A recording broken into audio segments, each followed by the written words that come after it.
ఏంటంటే అసలు రిపోర్టర్కి ఉండాల్సినటువంటి విధులేంటి, అధ్యయనం ఆవశ్యకత ఈ రెండు కంప్లీట్ చేసుకోవాలి. ప్లస్ నైతికత కూడా కంప్లీట్ అవ్వాలి. ఎందుకంటే రోజువారీగా మనకున్నటువంటి తక్కువ టైం, యాక్చువల్ గా సర్టిఫైడ్ ప్రోగ్రామ్ ఎన్ని క్లాసులు అని చెప్పాం కాబట్టి ఆ రకంగా వెళ్ళిపోదాం. Otherwise I don't mind to take 1 or 2, 3, 4 classes extra కూడా ఇబ్బంది ఏం లేదు. అది కూడా మనం చేసుకోవాలి. అయితే ఒక మనం నిన్న మాట్లాడుకున్నటువంటి అంశాలకి అదనంగా ఒక గ్రహణ శక్తి, ఊహాశక్తి కూడా ఉండాలి. నిన్న కూడా ఒకసారి ఈ ప్రస్తావన వచ్చింది. ఎలా జరిగి ఉండొచ్చు సంఘటన అనేటటువంటిది కొంత మనం విశ్లేషించుకొని మనసులో దాన్ని ఇలా జరిగి ఉండొచ్చు అనేటటువంటి నిర్ధారణ కూడా రావాలి. అది ఒకటి ఇంపార్టెంట్ అయినటువంటి అంశం. తర్వాత క్రమశిక్షణ ఒకటి, సెల్ఫ్ డిసిప్లిన్ అని అంటారు. ఇది ప్రతి మనిషికి ఉండాల. అదేదో విలేకరులకి, రిపోర్టర్లకి మాత్రమే పరిమితమైంది కాదు. బట్ మిగతా వాళ్ళకంటే మనకు కొంత ఎక్కువ ఉండాలి అని. ఎందుకంటే టైం మేనేజ్మెంట్ దగ్గర నుంచి మనకి మనం కొన్ని రెస్ట్రైంట్ గా నిర్ణయించుకొని ఈ రకంగా ఉండాలి అనేటటువంటిది 10 మందికి ఆదర్శవంతమైనటువంటి లైఫ్ లీడింగ్ కావచ్చు, ప్రవర్తన కావచ్చు, ఏదైనా సరే మన బిహేవియర్ కావచ్చు, ఇవన్నీ కూడా ఒక క్రమశిక్షణాయుతంగా ఉండాలి. పక్క వాళ్ళకి చూసే వాళ్ళకి ఏంటంటే రిపోర్టర్ అనగానే ఈయనేదో కొంచెం ఎక్స్ట్రాగా అనుకుంటున్నాడు అన్నటువంటి భావన. ఇంకా మనం ఆఫ్టర్ ఆల్ వేరే సిటిజన్స్, మనం కూడా ప్రజలమే, పౌరులమే, మనం కూడా మనుషులం. బేసిక్ గా ఋషులం కాదు కదా. ఋషులు అనుకోండి, వాళ్ళకి ఆధ్యాత్మికమైనటువంటి అంశం ఉంటది, వాళ్ళకి కోపాలు వస్తున్నాయి. లేకపోతే వీళ్ళందరూ ఇప్పటిదాకా ఎంతమందికి శాపాలు పెట్టారు కదా మన పురాణాలకు వెళ్తే. అంటే ఋషులకు కూడా కోపం వస్తుంది కాబట్టి మనకు కూడా ఉంటది ఉద్రేకాలు అవన్నీ. But in spite of all these things మనం కొంత కన్స్ట్రెయింట్ గా ఉండి పక్క వాళ్ళకి మీద వాళ్ళ నుంచి విమర్శలు రాకుండా చూసుకోవాల్సినటువంటిది మన మీద బాధ్యతగా ఉంది. అది మనకు ఉండాల్సినటువంటి లక్షణాల్లో ఒకటి. ఇంకోటి ఇంటిగ్రిటీ. ఇంటిగ్రిటీ అంటే దీనికి సంబంధించి చెప్పక్కర్లే మీకు. అనేక రకాలైనటువంటి అంశాలు అందులో ఇంటిగ్రిటీతో ఇమిడి ఉంటాయి. ప్రతిదీ మనల్ని కొంతమంది బ్రైబ్ చేసే ప్రయత్నం చేయొచ్చు, లేకపోతే ఇంకో రకంగా చేయొచ్చు, ఇంకో రకంగా ఫేవరెటిజం ఉండొచ్చు, రకరకాలుగా. సో వీటన్నిటికీ దూరంగా మనం ఒక స్వచ్ఛమైనటువంటి వ్యక్తిగా మనం ఉండాలి అనేటటువంటిది ఒకటి. ఇంకా ఇట్లాంటి అంశాలు కొన్ని చిన్న చిన్నవి, పెద్ద పెద్దవి ఉంటాయి. కానీ ఇవన్నీ మనం రోజువారీగా మన విధుల్లోకి ఆటంకం లేకుండా ఉండేటట్టుగా చూసుకుంటూ చేయాల్సినటువంటి అంశాలు. అయితే ఇక్కడ ఇంకొక ముఖ్యమైనటువంటి విధులు ఏమిటి అంటే రిపోర్టర్కి ఏముంటాయి విధులు, కొత్తగా చెప్పేది ఏముంది అని అనిపించవచ్చు. ఏముంది, వార్తలు సేకరించడం, రాయటం అయిపోయింది. But there are other things. ఎట్లా అనంటే సమాచారాన్ని సేకరించడానికి అనుసరించాల్సినటువంటి పద్ధతులు, విధానాలు, మనకి సోర్సెస్ ని ఎట్లా డెవలప్ చేసుకోవాలి, అసలు సోర్సుల్ని ఎలా ఆకట్టుకోవాలి, సోర్సులకి మనం ఉపయోగపడకుండా వాళ్ళని మాత్రమే ఉపయోగించుకునేటట్టుగా ఎట్లా ఉండాలి, అసలు స్టోరీని ఎట్లా రాయాలి, ఇవన్నీ మనం విలేకరిగా ఉండాల్సినటువంటి విధులు, బాధ్యతలు. ఒక అంశాన్ని మనం ఎట్లా కలెక్ట్ చేస్తాం, రోజు చేస్తున్న పని. కొంతమంది మిత్రులు నాన్ జర్నలిస్టులు కూడా ఉన్నారు, వాళ్ళ కోసం కూడా మన కోసం అయినా సరే. అంటే ఒక అంశం మీద సమాచారాన్ని సేకరించడానికి అనేక మార్గాలు ఉంటాయి. మనకి వార్త ఆధారాలు అంటారు చూడండి, అక్కడ వస్తుంది. కానీ మార్గాలని ఇక్కడ పెరిఫరల్ గా పైన మనం చెప్పుకున్నా సరే, వ్యక్తుల ఆధారంగా, సంఘటనల ఆధారంగా, సమావేశాల ఆధారంగా, ఇంకో రకంగా. కానీ మనం చూసినట్టుగా యథాతథంగా రిపోర్ట్ చేయటం అనేది మనం రెగ్యులర్ గా చేసే పని. అంటే సంఘటనా స్థలంలో మనం పరిశీలించినటువంటి అంశాలు. కానీ ఎలా జరిగింది అనేటప్పటికి వల్ల ప్రత్యక్ష సాక్షులు ఎవరైనా ఉన్నారా అనేటటువంటిది వాకప్ చేయడం. తర్వాత వాళ్ళ దగ్గర నుంచి సమాచారం సేకరించుకోవడం. ఇక్కడ ఒక చిన్న మాట నేను చెప్పాలి. మనం మంచిగా టక్ చేసుకొని, షూ వేసుకొని, నీట్లీ డ్రెస్డ్ వెళ్ళి మంచి అద్దాలు పెట్టుకొని, మొబైల్ ఫోన్ ఒకటి కాస్ట్లీ చేతిలో పట్టుకొని కొన్ని సందర్భాలలో మనం సమాచారం సేకరించలేం. ఫర్ ఎగ్జాంపుల్, ఒక రిమోట్ విలేజ్ లోకి వెళ్ళి ఒక లే మ్యాన్, ఇల్లిటరేట్, నిరక్షరాస్యుడైనటువంటి ఒక సాధారణమైన వ్యక్తి దగ్గరికి డాబు దర్పం అని నేను అనను, కానీ ఆ రకంగా ఉన్నట్టుగా వెళ్తే మనం ఉండాల్సింది we have to have neat dress, హ్యాపీగా అంతా ఉండాలి. కానీ అటువంటి వ్యక్తుల దగ్గరికి వెళ్ళిన సమయంలో ఇవన్నీ ఉన్నప్పటికీ కూడా వాళ్ళతో మనం మమేకం కావాలి. ఇక్కడ సమాచారం వస్తుంది, లేకపోతే రాదు. ఏదో పెద్ద ఆఫీసర్ వచ్చాడని ఒక నమస్కారం పెట్టి పక్కకి తప్పుకుంటూ ఉంటారు. పనికి ఆహార పథకం కావచ్చు, ఇంకోటి కావచ్చు, ఒక సమాచారం సేకరించడానికి గ్రామంలో ఉండేటటువంటి వ్యవసాయ కూలీల దగ్గరికి వెళ్తే మనం వాళ్ళతో మమేకం కావడం ఎలా? వాళ్ళు చెట్టు కింద కూర్చొని ఉంటే మనం వెళ్ళి లటకని కూర్చునేసేయాలి కింద. మన ప్యాంట్కి ఏదో అవుతుంది, ఇంకో దానికి ఏదో అవుతుంది అనుకుంటే అక్కడి నుంచి సమాచారం రాదు, ఖచ్చితంగా రాదు. వచ్చినా పెరిఫరల్ గా పై పైన వస్తారు. మనసు లోతుల్లో నుంచి, పొరల్లో నుంచి వాస్తవమైనటువంటి అంశాలను వాళ్ళు మన దగ్గర వ్యక్తం చేయరు. సో అందుకని ఎదుటి మనిషి ఎట్లంటే ఇప్పుడు నీళ్లు అనుకోండి, కుండలో ఉంటే కుండాకారంలో, చెంబులో ఉంటే చెంబు ఆకారంలో, కింద పోస్తే భూమిలోకి వెళ్ళిపోయేటట్టుగా ఎట్లయితే ఉంటాయో ఆ రకంగా మనకు ఉన్నటువంటి ఎదుటి వ్యక్తి ఎట్లాంటి వాడు, వాళ్ళ స్ట్రేచరు, సోషియో ఎకనామిక్ పొలిటికల్ కండిషన్స్ ఎట్లా ఉన్నాయో అందుకు అనుగుణంగా మనం కూడా ఉండాలి. ఆఫీసర్ దగ్గరికి వెళ్తే ఆఫీసర్ లాగా ఉండాలి, పొలిటీషియన్ దగ్గరికి వెళ్తే మనం పొలిటీషియన్ కావాలని కదా నా ఉద్దేశం. వాళ్ళతో ఎలా ఉండాలి అలా ఉండాలి, సామాన్యుల దగ్గర అట్లా ఉండాలి, ఉద్యోగుల దగ్గర ఎలా ఉండాలి. అందుకని ఎదుటి వాళ్ళని బట్టి మనం బిహేవ్ చేయాల్సినటువంటి పద్ధతిని మార్చుకోవడం అనేది ప్రధానమైనటువంటి విధి జర్నలిస్టులకి, ముఖ్యంగా రిపోర్టర్లకి. సో సమాచారాన్ని సేకరించడం, క్రోడీకరించడం, దాన్ని ఎలా రాయాలో నిర్ధారించుకొని రాయడంతో పాటు ఇట్లాంటి అంశాలు ప్లస్ సమన్వయం డెస్క్ తోటి, రిపోర్టర్ కి డెస్క్ తోటి సమన్వయం ఉండాలి, డెస్క్ వాళ్ళకి రిపోర్టర్ సమన్వయం ఉండాలి. This are more important, much more important. ఎందుకు? డెస్క్ డెడ్ లైన్ ఒకటి ఉంటుంది. డెడ్ లైన్ సమీపించే సమయంలో మనకేదో ఒక ఇన్సిడెంట్ అవుతుంది, మన వార్త మనం కవర్ చేయాలి, మన వార్త మనం సకాలంలో పంపాలి. ఇక్కడ సమన్వయంతో ఏం పని అని అంటే, ఇన్సిడెంట్ జరగగానే first put a word to desk, ఇదో ఇలాంటి సంఘటన ఒకటి జరిగింది, నేను ఆ స్పాట్ కు వెళ్తున్నా, ఇట్ మే టేక్ ఒక 10 minutes టైం తీసుకోవచ్చు, సో మీరు అలర్ట్ గా ఉండండి. రిపోర్టర్ విధి అని అంటే పోయి సహకరించడం, పంపడం కాదు. పంపిన వార్త పాఠకులను ఆకట్టుకునేటట్టుగా ప్రచురించడంలో మన భాగస్వామ్యం కూడా ఉండాలి అని అంటే we have to coordinate with desk. మన ప్రతి విలేకరి డెస్క్ తోటి సమన్వయం చేసుకోవాలి. ఆ ఇన్ఛార్జికి ఇన్ఫర్మేషన్, ఇదో ఇట్లా సంఘటన జరిగింది, 10 గంటలకి డెడ్ లైన్ ఉంది, 11 గంటలకు ప్రింట్ పంపించాలంటే 10 గంటలకు పేజీ కంప్లీట్ కావాలి. మనకు ఒక 9:30కో 9:45కో ఒక ఇన్సిడెంట్ జరిగింది, వదిలేస్తాం ఆ డెడ్ లైన్ ఉందని కాదు కదా, నెక్స్ట్ డే సర్ది వార్త అవుతుంది. సో మనం ఎక్కడ ఇన్సిడెంట్ దగ్గరికి మూవ్ అయ్యే సమయంలోనే వీళ్ళకి ఒక సమాచారం పడేయాలి, ఇక్కడ ఒక ఇన్సిడెంట్ జరిగింది. సో ఇటువంటి సమన్వయం అనేది ఖచ్చితంగా ఉండాలి.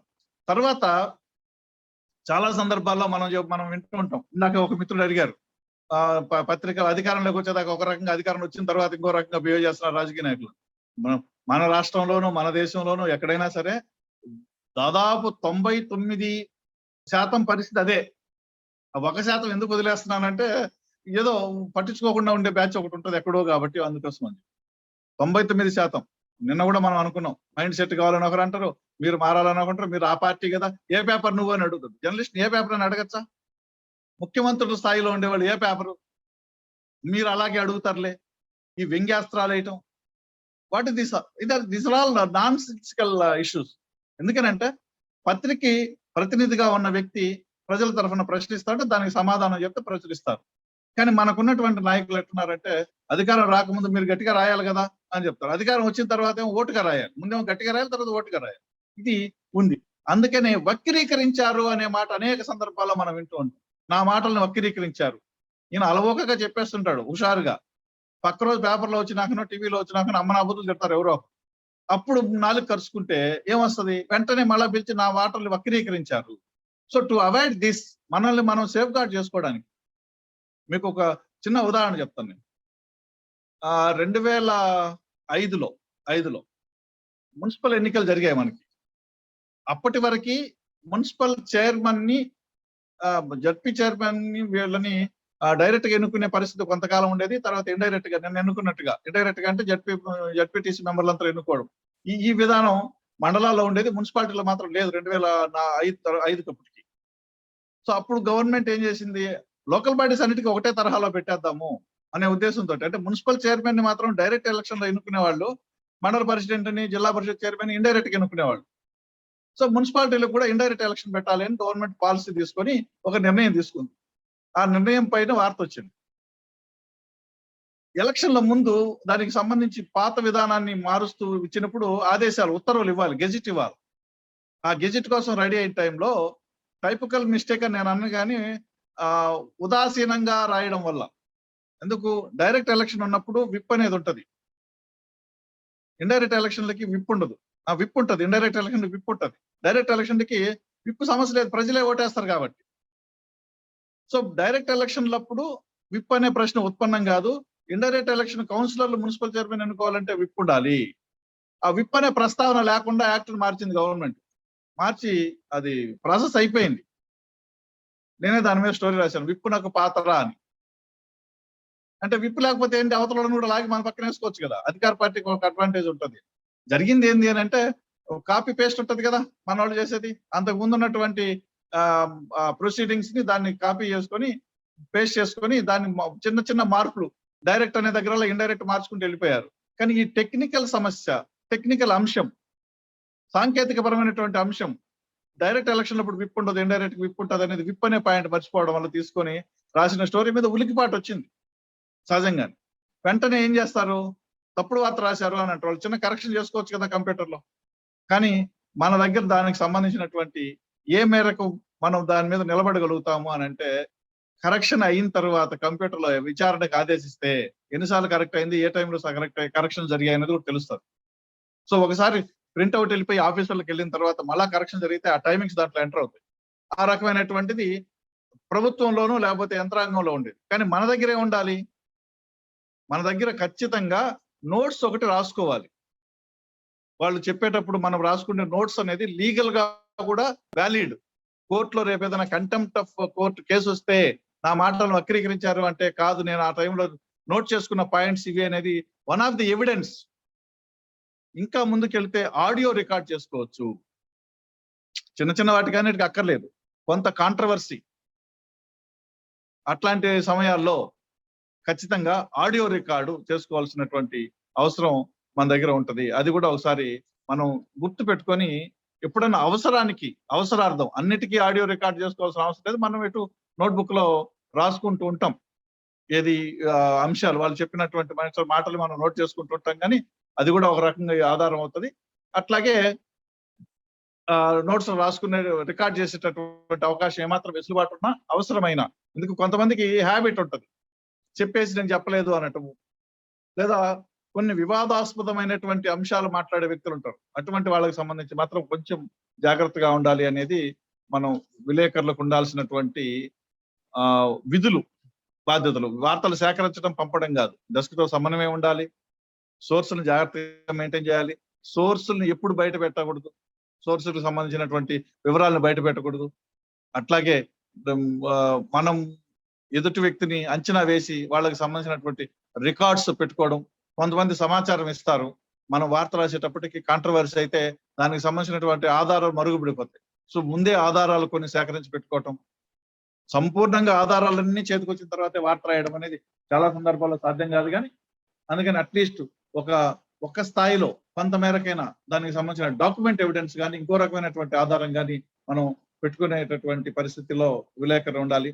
ఇటువంటివన్నీ విలేకరి అనుసరించాల్సినటువంటి విధులు, బాధ్యతలు. తర్వాత మనకు ఉండాల్సినటువంటి అతి ముఖ్యమైన అంశం అధ్యయనం చేయడం. అధ్యయనం ఏంటి, పరిశోధన ఏమైనా చేస్తున్నామా అనేటటువంటి డౌట్ వస్తుంది. కాదు, మనం సాధారణమైనటువంటి విలేకరుగా ఒక ప్రాంతంలో పనిచేస్తున్నాం, ఒక మండలానికో ఒక జిల్లాకో పనిచేస్తున్నాం. మనం ఏంటి అధ్యయనం చేసేది, మనం ఏమన్నా పార్లమెంట్ అసెంబ్లీ కవర్ చేస్తున్నామా, లేదంటే బడ్జెట్ ఏమైనా రాస్తున్నామా అనే భావన, అభిప్రాయం ఉండొచ్చు.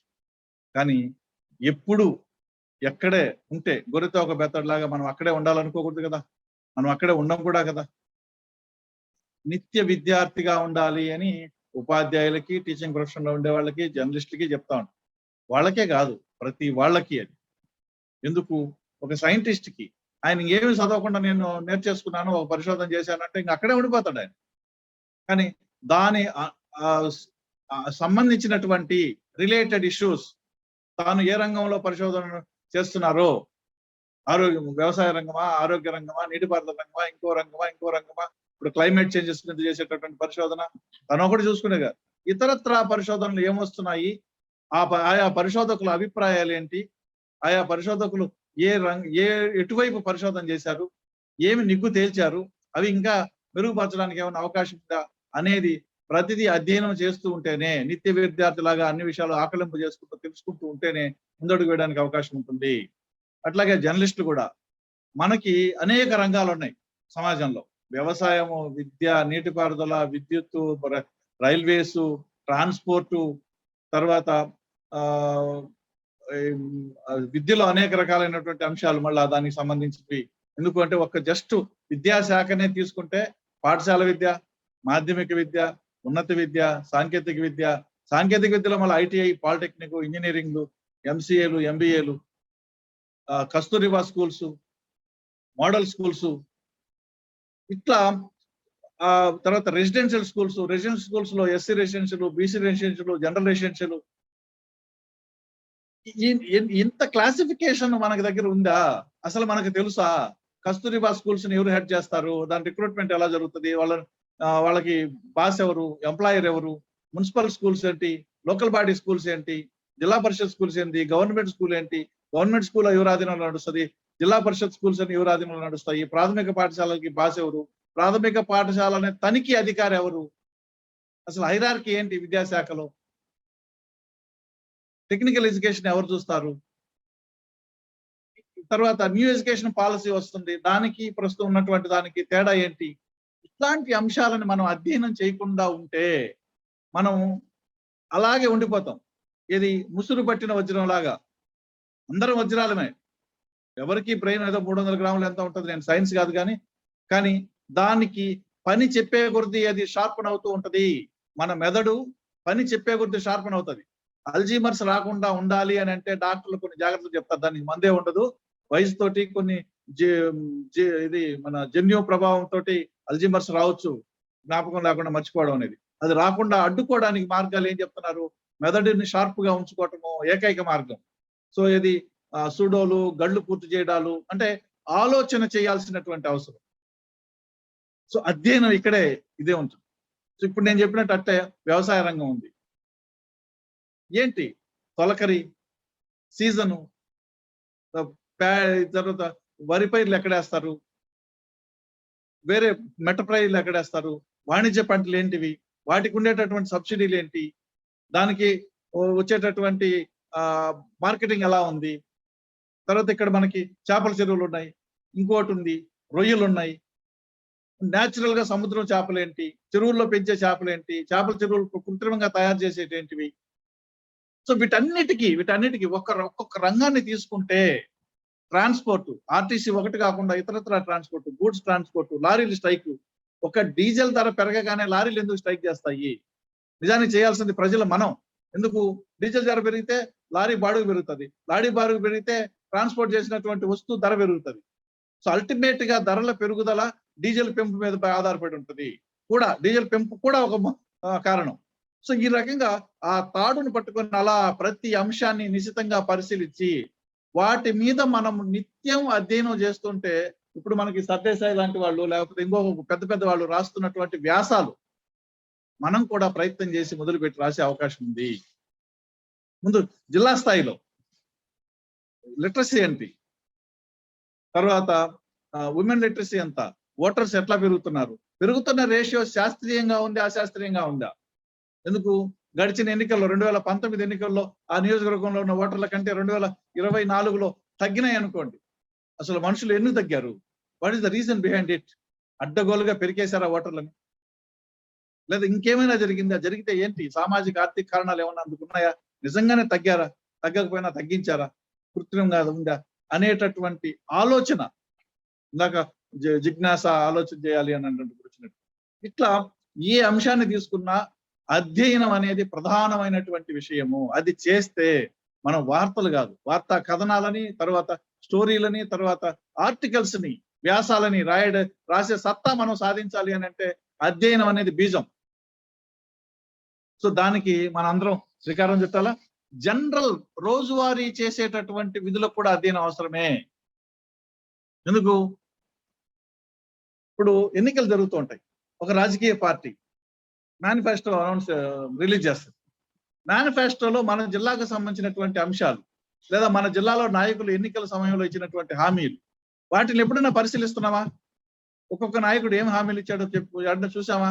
ఆ రోజు మన పత్రికలో రాసింటాం, ఆ రోజు మన టీవీలో చూపించింటాం, మన లైబ్రరీలో ఉంటది.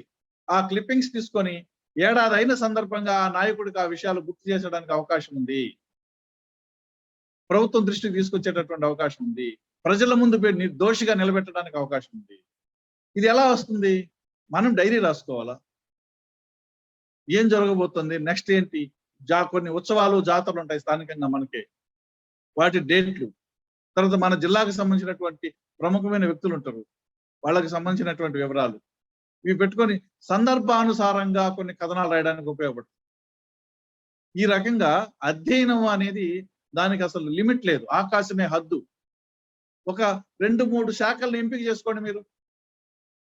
వ్యవసాయం అనుకోండి, విద్య అనుకోండి, ఆరోగ్యం అనుకోండి, లేదంటే ఇంకొక విషయాన్ని తీసుకోండి, ట్రాన్స్పోర్ట్ అనుకోండి, రైల్వేస్ అనుకోండి. ఇవన్నీ కాదు, వ్యవసాయ రంగం మీద ఆధారపడిన ఇతర రంగాలు, వ్యవసాయ కూలీలు, వాళ్ళ ఇబ్బందులు, ఇట్లాంటి అంశాలు తీసుకోండి. ఏ అంశమైనా 2-3 అంశాలు తీసుకొని అధ్యయనం చేస్తూ ఉంటే దాంట్లో మనం నిష్ణాతులం అయిపోతాం కొంతకాలానికి.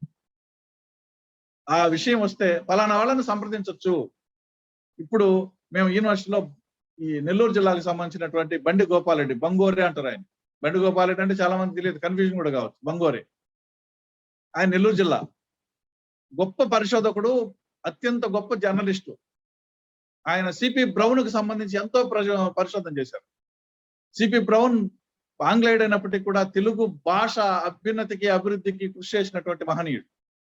సో ఆయన రాసిన లేఖలు, ఆయన చేసినటువంటి కృషి, ఆయన సాగించినటువంటి భాషాపరమైనటువంటి అంశాలకు సంబంధించినటువంటి విషయాలను ఎన్నో వెలుగు తీశారు బంగోరే గారు. కానీ విక్రమసింహపురి యూనివర్సిటీ నెల్లూరులో పెట్టి 12 సంవత్సరాలు దాటిపోయింది. ఆయనకు ప్రస్తావన ఈ యూనివర్సిటీలో ఇంతవరకు లేదు. ఇక్కడ ఒక తెలుగు శాఖ ఉంది. బాధ్యత తీసుకొని ఈ అక్టోబర్ 12వ తేదీ ఆయన జయంతి సందర్భంగా ఆయనకు సంబంధించినటువంటి సదస్సు, ఆయన సమకాలీకులుగా ఉన్న వాళ్ళని సంప్రదించి ఆల్రెడీ నేను. అంటే ఎట్లా ఇది? ఈ జిల్లాలో ఉన్న వాళ్ళు ఎవరైనా దాన్ని ప్రస్తావించారా? నేను I'm not belongs to Nellore district.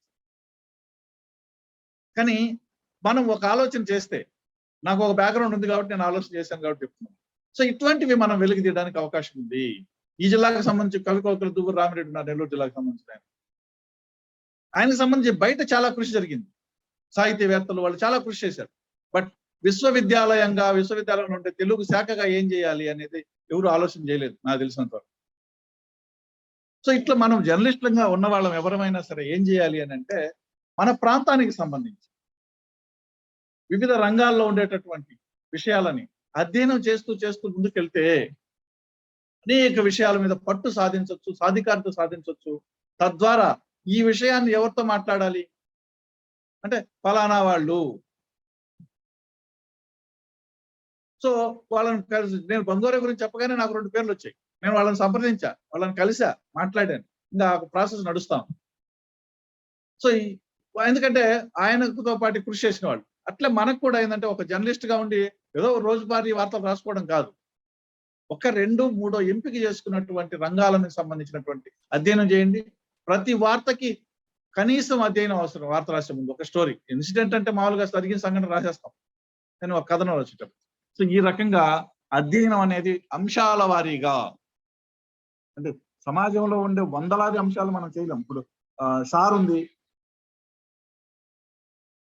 పక్షుల కేంద్రాలు కొన్ని చోట్ల ఉన్నాయి, ఒక నెల్లూరు జిల్లాతో పాటు ఇంకా కొన్ని ప్రాంతాల్లో ఉన్నాయి. ఎందుకు అక్కడికే వస్తాయి అనడానికి మనకి నేపథ్యం ఉంది. నీటి వనరులు, తర్వాత ఇంకోటి వాతావరణము, ఇవన్నీ అండి. ఎవరో మిత్రులు మెసేజ్ పెట్టారు, బంగోరే గురించి చాలా విషయాలు పరిశోధనలకు కూడా తెలియడం లేదు అని. అందుకని ఆపకూడదు, మన పరిశోధన మనం కొనసాగించాలి మిత్రమా. ఎక్కడో చోట అంటే ఎక్కడైనా తీగ దొరకచ్చు. ఓకే, ఆ టాపిక్ మాట్లాడదాం. ఎక్కడైనా తీగ దొరకచ్చు, దొరకడానికి అవకాశం ఉందేమో, పరిశీలన చేస్తూ ఉండాలి తప్ప మనం ఇక్కడికల్లా నీరసపడిపోం కదా. ఒకరు చేసినటువంటి అంశాన్ని అక్కడి నుంచి అందిపుచ్చుకొని ఇంకొకరు. ఇది రిలే పరుగు లాంటిది. ఏ పరిశోధన అయినా సరే మనం ఒక్కళ్ళమే మొత్తం చేస్తూ ఉండలేం. మనం కొంతవరకు చేసి ఆగిపోతాం. ఈవెన్ న్యూట్రన్ సిద్ధాంతం సహా ప్రతిదీ అక్కడి నుంచి మళ్ళా కొనసాగిస్తున్నారు. అందుకని మనం కొనసాగిస్తూనే ఉంటాం. Thank you. అయితే జర్నలిస్టులుగా మనం అధ్యయనం చేయాల్సినటువంటి అవసరాలు ఇవన్నీ. ఎందుకు అధ్యయనం అని అంటే, మనం సాధికారత సాధించడానికి, మన ప్రతిష్ట పెరగడానికి, మనకి గుర్తింపు రావడానికి, దాంతోపాటు పాఠకులకు అనేక విషయాలు అందించడానికి. అందుకని చెప్పి కొన్ని అంశాలను ఎంపిక చేసుకోండి. ఆ అంశాలను ఎంపిక చేసుకున్న తర్వాత వాటి మీద అధ్యయనం సాగించండి. ఒక సినాప్సిస్ లాగా చిన్న డైరీలో ఒక్కొక్క విషయాన్ని రాసుకుంటూ వస్తే వాటిని క్రోడీకరించి స్టోరీ రాయొచ్చు. నేను గతంలో నెల్లూరులో పనిచేశా, స్వల్పకాలమే. ఇక్కడ రొట్టెల బండి జరుగుతుంది. నేను అప్పుడు సహచరులతో మాట్లాడితే అంత ముందు కూడా పేపర్లు చూస్తా ఉంటాం కదా. రొట్టెల పండగ దాని నేపథ్యానికి సంబంధించినటువంటి సమగ్రమైన కథనం ఇప్పుడు రాలేదు. నేను దాని మీద ఒక ఆదివారం అనుబంధంలో ఒక చిన్న కథనం రాశాను. దాని నేపథ్యం ఎలా ఏంటి అని. అంతకుముందు ఎప్పుడో రాసి ఉండొచ్చాము. అంతకుముందు 20 ఏళ్ళు 30 ఏళ్ల కిందటో కానీ సమకాలీనమైనటువంటి జర్నలిస్ట్ మిత్రులు ఎవరు అడిగినా ఇప్పుడు రాలేదని అంటే ఒక స్టోరీ రాశాను అక్కడికి వెళ్ళి. సో అందుకని మనం ఉండే ప్రాంతానికి నేను సబేటెడ్ రిపోర్టర్ కాదు. మనం ఉండే ప్రాంతానికి సంబంధించి మనం కొన్ని అంశాల మీద దృష్టి పెట్టి అధ్యయనం చేస్తూ ఉంటే వాటి మీద మనకి ఒక నిపుణత, ఒక సాధికారత వస్తుంది. కాబట్టి ఆ దిశలో ప్రతి జర్నలిస్టు కృషి చేయాల్సిందిగా ఆశిస్తున్నా. అటు చేసినప్పుడే మిగతా వార్తలు రాసే దాంట్లో కూడా మనకి అందివేసిన చెయ్యి అంటారు చూడండి, చెయ్యి తిరిగిన జర్నలిస్టు అని చెప్తాం. సో ఆ రకంగా మనం తయారు కావడానికి అవకాశం ఉంటుంది. ఇది ఈ ఫస్ట్ అంశాలకు సంబంధించి. ఇందులో రెండో అంశం విలేకరి నైతికత. ఇంకా దాంట్లో పేరులోనే ఉంది నైతికత అనేది. దాని గురించి విడమర్చి చెప్పాల్సినటువంటి అవసరం ఉందని నేనైతే అనుకోను. కానీ బట్ స్టిల్ మనం కొన్ని విషయాలను ప్రస్తావించుకోవాలా. ఎందుకంటే మన మీద కూడా కొంత బురద పడుతూ ఉంటది. అది తులసి వనంలో గంజాయి మొక్క అని మనకి ఒక సామెత. జర్నలిస్టుల కుటుంబంలో అక్కడక్కడ ఈ గంజాయిలు కనపడతాయి. ఆ గంజాయిల వల్ల అందరూ అబాస్పాలు అవుతుంటారు. రెండోది యాజమాన్యాల నేపథ్యం. ఇందాక దిలీప్ గారు ప్రస్తావించినట్టుగా మోడీ గారు ఆ విషయాన్ని నవ్వుకున్నారు అంటే ఒక మోడీ గారే కాదు, అధికారంలో ఉండే ప్రతి వాళ్ళకి అదే భావన. వాళ్ళు చెప్పినట్టే రాయాలి, వాళ్ళు చెప్పినట్టే వినాలి, వాళ్ళు ఆడినట్టే ఆడాలి అనేటటువంటి భావన అధికారంలోకి వచ్చినాక ప్రతి వాళ్ళకి ఉండేటటువంటి పరిస్థితి ఉంది. అయితే విలేకరులంగా మనకి ఏముండాలి? హానెస్టీ ఒకటి. హానెస్టీ అనే దానికి ఇంకా నిర్వచనం సముద్రం అంతా. హానెస్టీ అంటే పక్కోడు టీ ఆఫర్ చేస్తే తాగొచ్చా చర్చ. అంటే ఒక స్థాయి ఉంటది. మనం వాళ్ళ ఇంట్లో ఎవరో ఒక ఇంట్లో ఒక గృహప్రవేశం ఉంటది. మనం జర్నలిస్ట్ గా వాళ్ళకి పరిచయం. వాళ్ళు గృహప్రవేశం పిలిచారు. వెళ్ళి వాళ్ళ ఇంట్లో వాళ్ళకి ఏదో మనం అక్షంతలు వేయటమో లేకపోతే ఇంకోటి చేయటమో చేసి భోజనం రావడం వరకు తప్పు అని ఎవరు అనడానికి అవకాశం లేదు. ఎందుకంటే మనకి రిలేషన్స్ కూడా పెరగాలి. కానీ మన ఇంట్లో గృహప్రవేశం అనుకోండి, మనం మనకు సంబంధించిన వాళ్ళని, మన ఫ్రెండ్స్ ని వాళ్ళని పిలుచుకుంటే బాగానే ఉంటుంది. కానీ పొలిటీషియన్స్ ని, ఉన్నత స్థాయిలో ఉండే వాళ్ళని పిలిచి వాళ్ళు గిఫ్ట్ తీసుకొని వస్తే ఎట్లా అనేది ఒక చర్చ. అంటే ఇప్పుడు కొన్ని సినిమాల్లో చూపిస్తా ఉంటారు, లేకపోతే ఇంకో చోట చూపిస్తా ఉంటారు.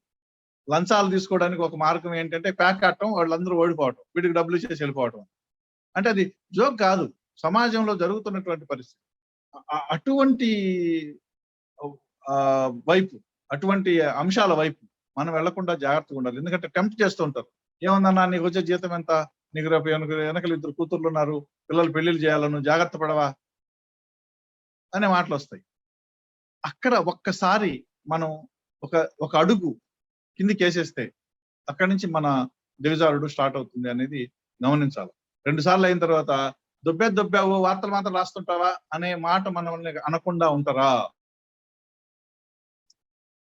లేదు, మన ముందు ఏం అనలేకపోయినా వెనక వైపు ఎన్ని మాటలు మాట్లాడుకుంటారు. ఇట్లాంటి విషయాలని మనం గమనంలో పెట్టుకోవాలి. అట్లాగే ఫెయిర్గా ఉండాలి. ఇటువైపు అటువైపు మొగ్గినట్టు కాకుండా ఒక ఖచ్చితత్వం. నిన్న మాట్లాడుకున్నటువంటి అంశాలే ఇక్కడ వస్తాయి. అంటే విధుల్లోనే కొన్ని మనకి ఇక్కడ ఎథిక్స్ లో కూడా వచ్చేటటువంటి అంశం ఏముంటదంటే విలేకరికి ఎలాంటి లక్షణాలు ఉండాలి అని అంటే ఎథిక్స్ అవి రిపీట్ అవుతాం. కానీ ఇక్కడ ఎథిక్స్ అనేటువంటివి విలువలు.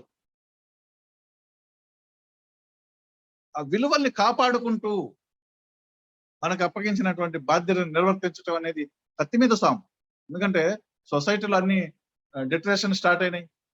మా సీనియర్లు బాగా, అంటే మాకంటే బాగా ముందు తరం వాళ్ళు ఎక్కువ మంది మందు తాగేవాడు. మందు తాగడం ద్వారా వార్తా సేకరణ సులువు అనే అభిప్రాయం కొంతకాలం జర్నలిస్టుల్లో ఉండేది.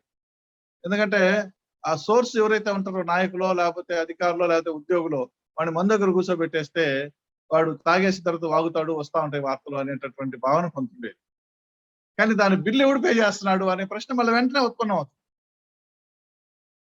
మా సీనియర్ తరంలో ఉండేది, ఆ తర్వాత మా తరం వచ్చినప్పుడు బాగా తగ్గింది. అది ఒక జర్నలిస్టులోనే కాదు, సొసైటీలో కూడా. కాలేజీలో చదివే పిల్లలంతా సిగరెట్ తాగేవాళ్ళు. ఒకప్పుడు 80s లో సిగరెట్ తాగడం ఒక ఫ్యాషన్ గా ఉండేది. తర్వాత బాగా తగ్గిపోయింది. సో ఇది మనం ఖచ్చితత్వం ఒకటి ఉండటం, అనవసరమైనటువంటి విషయాలని ప్రస్తావించకుండా, ఎందుకనంటే ఒక వ్యక్తి నాయకుడు కావచ్చు, అధికారి కావచ్చు, లేకపోతే ఇంకో రకమైనట్టు కావచ్చు, వాళ్ళకి సంబంధించిన వ్యక్తిగత విషయాలు కాకుండా ప్రజలకు అవసరమైనటువంటి విషయాలు, అంటే వ్యక్తిగత విషయాలు అనేటప్పటికి ఇక్కడ ఇంకొకటి కూడా చర్చ. ప్రధానమంత్రి ఏం టిఫిన్ బ్రేక్ఫాస్ట్ ఏం తీసుకుంటారు అనేది ఆసక్తి కలిగిస్తుంది కదా, తెలుసుకోవాలనుకుంటారు కదా, అది వేరు. వాళ్ళ కుటుంబానికి సంబంధించిందో ఇంకోటికి సంబంధించిందో అటువంటి విషయాలని అనవసరమైనటువంటి విషయాలని, అంటే వాళ్ళ క్యారెక్టర్ అసాసినేట్ చేసేటటువంటి విషయాలు. ప్రజల్లోకి వచ్చిన తర్వాత ఏమైనా అంటాం, ఏమైనా అడుగుతాం అనేటటువంటి డైలాగులు కొన్ని ఉన్నాయి. నిజమే, వాళ్ళ ప్రవర్తన ప్రజాబాహుళ్యానికి నష్టం చేస్తే, సమాజానికి, సమాజ పురోభివృద్ధికి విఘాతం కలిగిస్తే మనం ఖచ్చితంగా రాయాల్సిందే.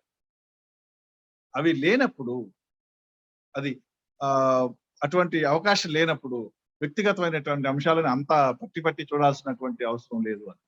రెండోది, కొన్నిసార్లు మాట్లాడతారు కొంతమంది, మాట్లాడిన విషయాలని వాళ్ళకి ఆపాదిస్తూ వార్త రాసేస్తాం, ఆయన చెప్పారు, ఆయన అన్నారు, ఆయన చెప్పారు అని. చాలా సార్లు సోర్సు తను బయట పడకుండా సమాచారం ఇవ్వాలనుకుంటాడు. సో అప్పుడు వాళ్ళని బయటపడేయటం అనేది మన విద్యుక్త ధర్మానికి విరుద్ధం, మన నైతికతకి విరుద్ధం. సో అందుకని ఆ రకమైనటువంటి సందర్భాల్లో వాళ్ళ అనుమతి లేకుండా నేను మిమ్మల్ని కోట్ చేయొచ్చా అని అడిగి మరీ రాయటం అనేది మన నైతికతను పెంచుతుంది.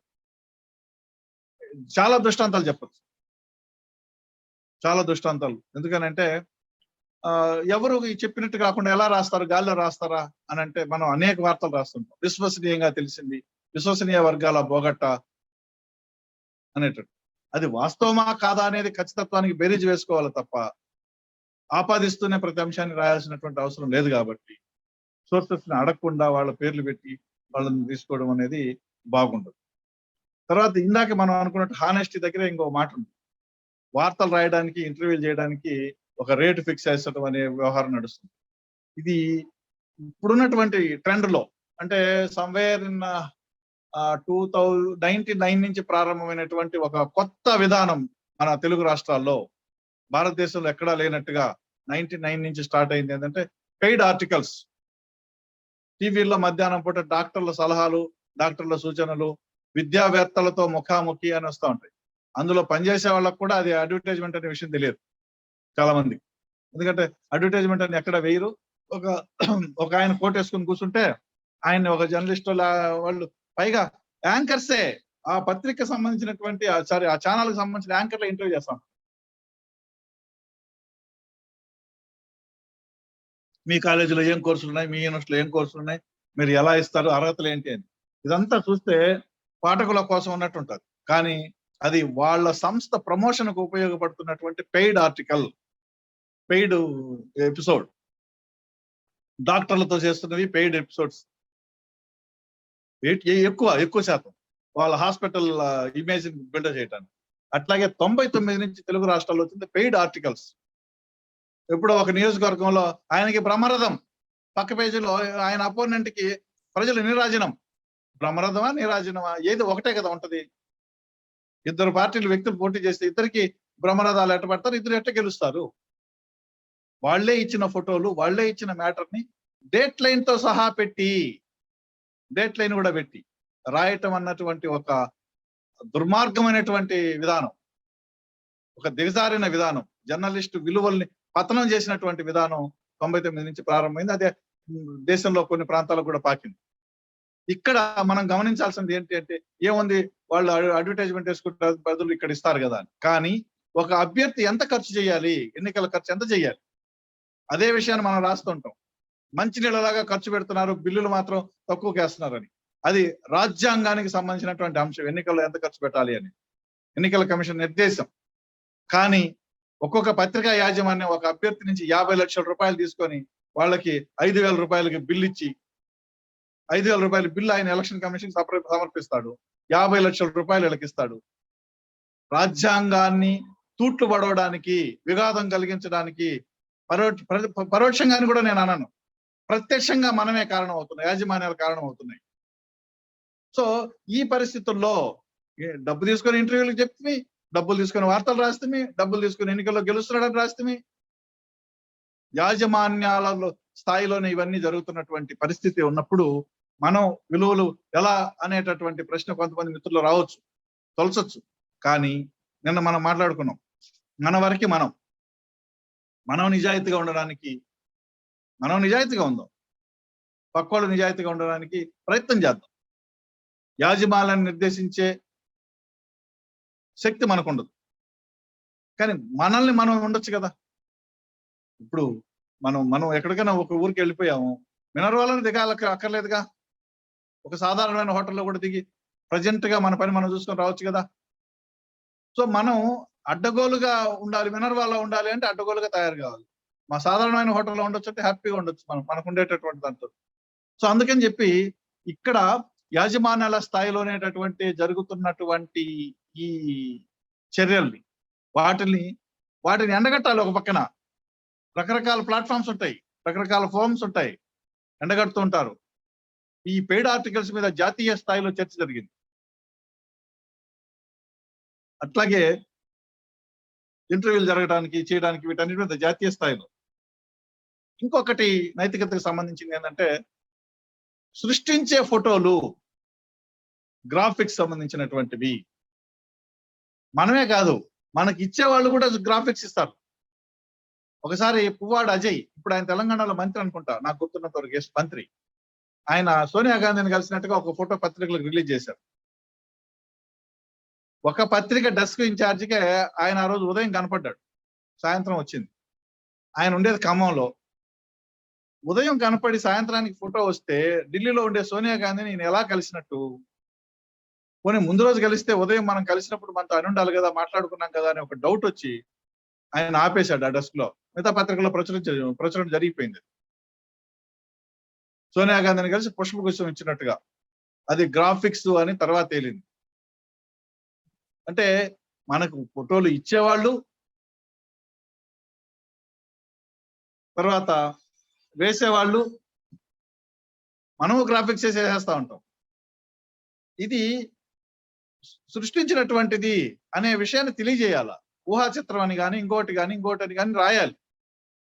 అట్లా రాయకుండా బాహుబలి సినిమాలో చూపించినట్టుగా మనం చూపించేయడం అనేది దుర్మార్గం. పాఠకులని తప్పుదో పట్టించటం, పాఠకుని చీట్ చేయటం. అది it is nothing but cheating.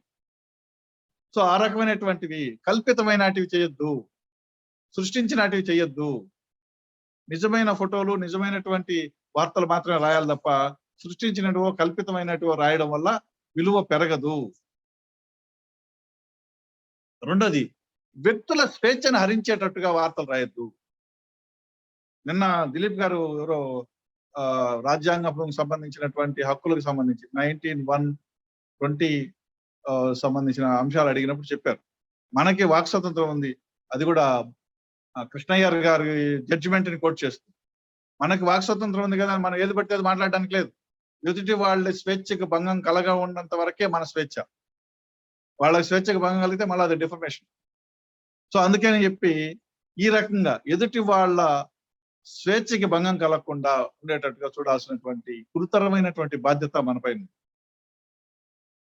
అట్లాగే వ్యక్తిగతమైనటువంటి అంశాలు, కుటుంబాలకు సంబంధించినటువంటి అంశాలు, కుటుంబ సభ్యులకు సంబంధించినటువంటి అంశాలు, ఇవన్నీ బజార్లో వేయడం వల్ల ఉరిగేది ఏమీ లేదు. ఆ రోజు చదువుకోవచ్చు గాక, కానీ అది నిలవదు, 10 కాలాల పాటు నిలవదు. కాబట్టి వాటి జోలికి పోకుండా జాగ్రత్తగా ఉండాల్సినటువంటి అవసరం ఉంది. అది నైతిక విలువల్ని పాటించడం కూడా ఏదో ఓకే ఇచ్చేయటం కాదు.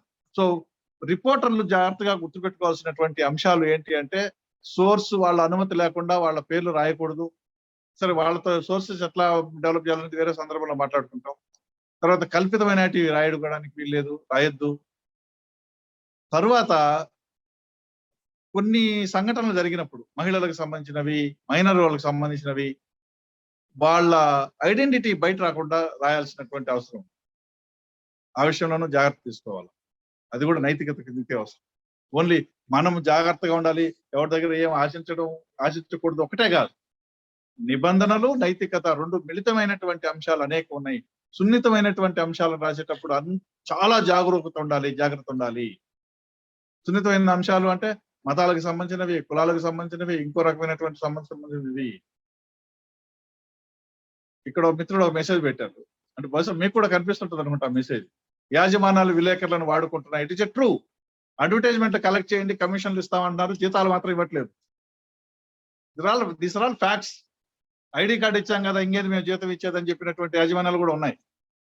అందుకనే ఎడిటర్లని పక్కన పెట్టి, ఎడిటర్లని నామకే వాస్తి చేసి యాజమాన్యాలే నిర్వహించేటటువంటి పరిస్థితి వచ్చిన తర్వాత క్రమక్రమంగా విలువలు దిగజారి నిచ్చెన మెట్ల పైనుంచి కిందికి పోయినటువంటి పరిస్థితి ఇవాళ మనం అనుభవిస్తున్నాం. కానీ ఇప్పటికీ ఇంకా ఎంతో కొంత ఉంది. దాన్ని కొద్దిగా 2 అడుగులు పైకి నెట్టడానికి ప్రతి వాళ్ళము కృషి చేయాలి. విలేకరులను వాడుకుంటున్నటం నిజం.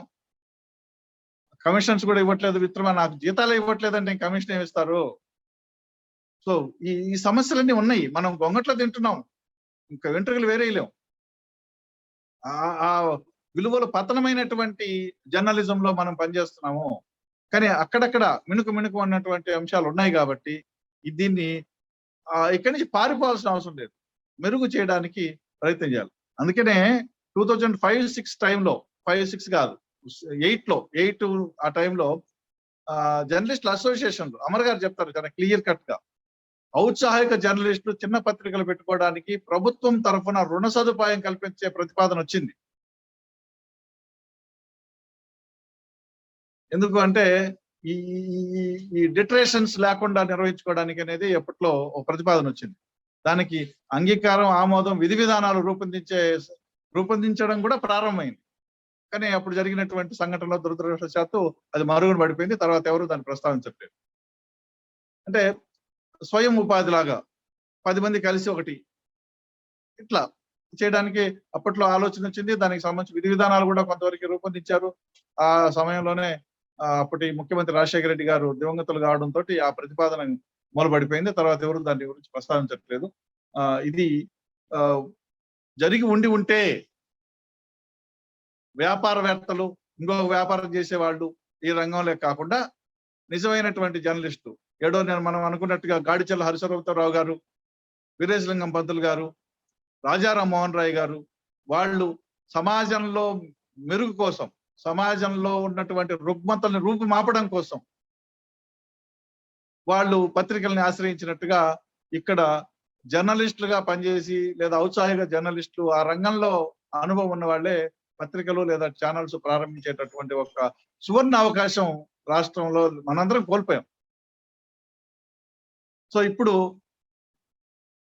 మనకి ఉండాల్సినటువంటి ఈ నైతికతకు సంబంధించి ఇవి అంశాలు. మళ్ళీ రేపు మనం ఇంకొక అంశం మీద మాట్లాడుకుంటాం. విలేకరి సామాజిక బాధ్యత, సామాజిక స్పృహ ఎలా ఉండాలి, దానికోసం చేయాల్సినటువంటి అంశాలు ఏంటి అనేది ఒకటి. తర్వాత జర్నలిజం చట్టాలకు సంబంధించి మాట్లాడుకోవచ్చు.